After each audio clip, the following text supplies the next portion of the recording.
అందరికీ నమస్కారం.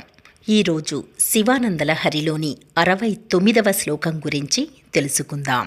ముందుగా స్వామిని స్తుతిస్తూ ఓ ప్రార్థనా శ్లోకం.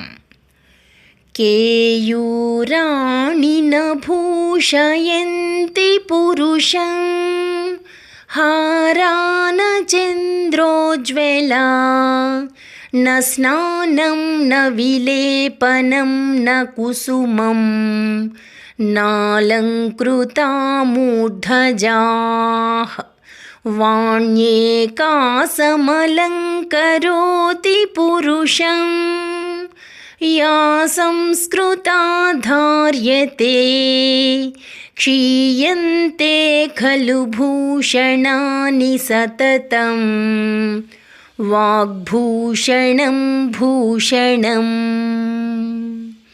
ఇప్పుడు శివానందలహరిలోని 69వ శ్లోకం. ఓం నమః శివాయ. జడతాపసుతా కళంకితా కుటిలచరత్వం చ నాస్తి మయి దేవా అస్తి యది రాజమౌళే భవదాభరణస్య నాస్తి కిం పాత్రం.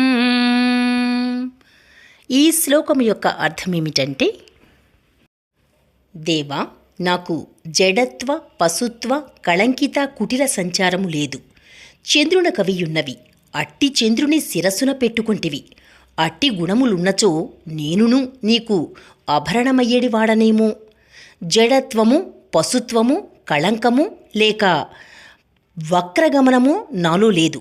అది ఉన్నచో ఓ చంద్రశేఖర, నిన్ను అలంకరించుటకు తగనా? సదాశివా, నీతో ఉన్న జడత్వము అనే జలగంగా, నంది అనబడే పశుత్వము, చంద్రుడనే కళంకము, సర్పము అనే వక్రగమనము నా దగ్గర లేవు. అవి లేనిచో నిన్ను అలంకరించుటకు తగనా ప్రభు?